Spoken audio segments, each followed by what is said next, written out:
All right, guys, we're live. Happy Saturday. Saturdays and Sundays are my favorite day. Okay, all week we have been talking about, oh, by the way, we finally finished our wall. Looks good, huh? Anyway, we have been talking all week about how to keep your spouse and your business, right? How to keep your marriage alive and your business alive.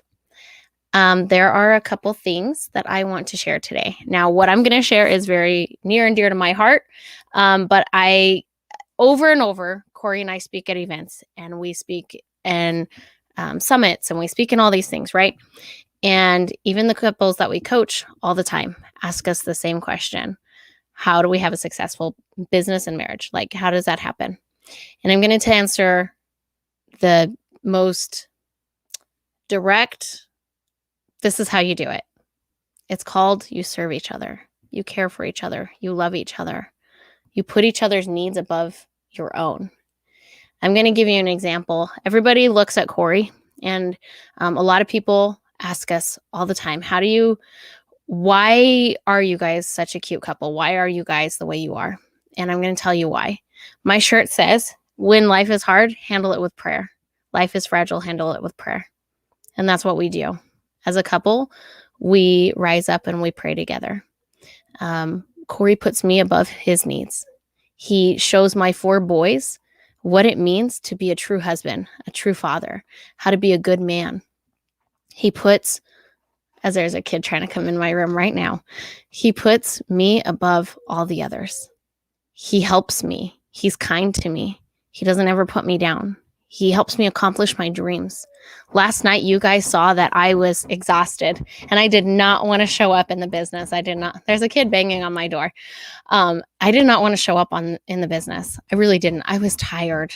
But Corey said, you owe it to them to show up every day. And so I did. But if I don't always have him in my corner, encouraging me, helping me become my best version of myself, I can't show up in my business. And it's the same for our spouses. If the non-entrepreneur isn't able to help their spouse show up in their business, they can't show up in their business. And so the only way that we can show up and to have that successful marriage and that successful business is by showing up together, being there for your companion.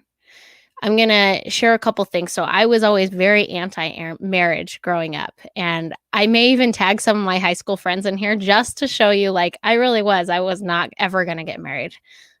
But Corey changed everything for me, obviously. And we have a very, very happy marriage. And again, like everywhere that we go, we're asked, how do you have a successful marriage? How do you do it? What are your secrets?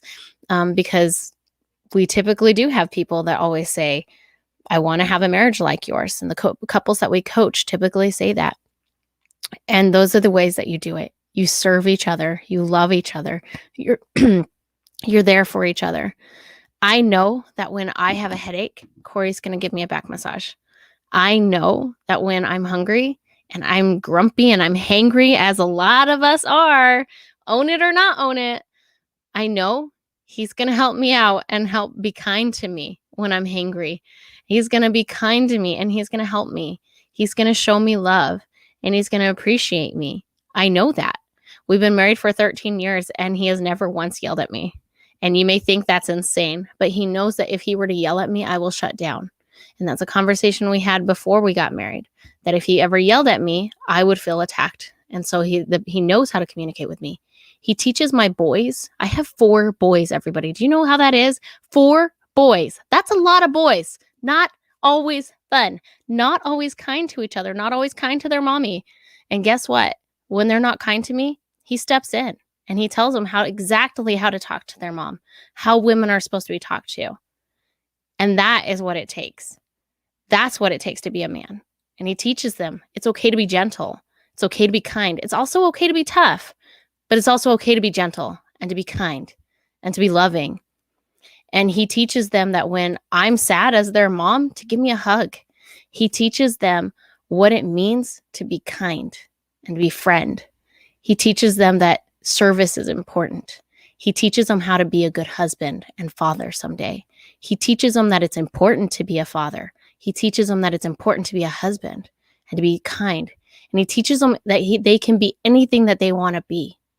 And I know I'm boasting on Corey, but everybody asks us all the time, what does it take? Why are you guys the way that you are? And I'm telling you right here, this is why. Because Corey, because he supports me. And the reason why I'm talking about this is because all week we've been talking about how to get your spouse on the same page with the business. The non-entrepreneur spouse can support you, and you can support them. You can serve them. You can bring peace back to your marriage by communicating with each other. And I know that it can take a lot, and it's really hard sometimes. Thanks for the likes. Thanks for the loves. I know it's really, really hard sometimes. And especially entrepreneurs, we can be pretty grumpy. Honestly, I'm going to throw it out there. I know it's true. And I know the entrepreneur can agree with me. We can be grumpy because we feel overwhelmed, stressed out, frustrated, whatever you want to call it, if things aren't going right in the business. But I can guarantee you that they're not going to go right in the business if they're not going right at home. And I've seen it over and over and over again. When it doesn't go right in the business, it's because things are wrong in the home. You can't get that mental clarity unless you're right in the house and unless you're right with your spouse. Wow, I didn't even mean to have that rhyme, but Corey and I help couples increase their profits by becoming a better spouse. And the reason why we do that is because you can't have mental clarity. You can't show up in the business 100% unless you're 100% at home, or at least trying to be. There's no such thing as a perfect marriage, and there's no such thing as a perfect couple. Corey and I are always told we're the perfect couple, and I can tell you, Corey still leaves his socks on the ground. But guess what? We are real, and we care about each other. And Corey protects me. He takes care of me. He loves me. He serves me. And he does the things that a husband should do. And that is why we have it. That's why we are where we are. So I hope this doesn't sound like a boasting post or anything like that, because it's not intended to be. But I just want to share with you, that is what it takes. That's how you get your spouse on the same page as the business. If you need help with that, let us know. But that is what it takes. That's why Corey and I are who we are, because we're real. We've gone through so many trials. I had a really good friend of mine interview us the other day for one of her classes for marriage and talk about trials. And Corey and I have overcome a lot of trials together. And the consistent theme that we kept talking about was prayer and relying on each other. When we had our difficult trials, when we were having our difficult times together, not together, but our difficult times in life, which we all do, we relied on each other and we talked to each other. I told Corey how I felt. He told me how he felt. And we used our communication and our love to help each other through. So that is how you get your spouse on the same page. That is how you have a successful business and a successful marriage. I hope you guys have a great day, and I will see you tomorrow.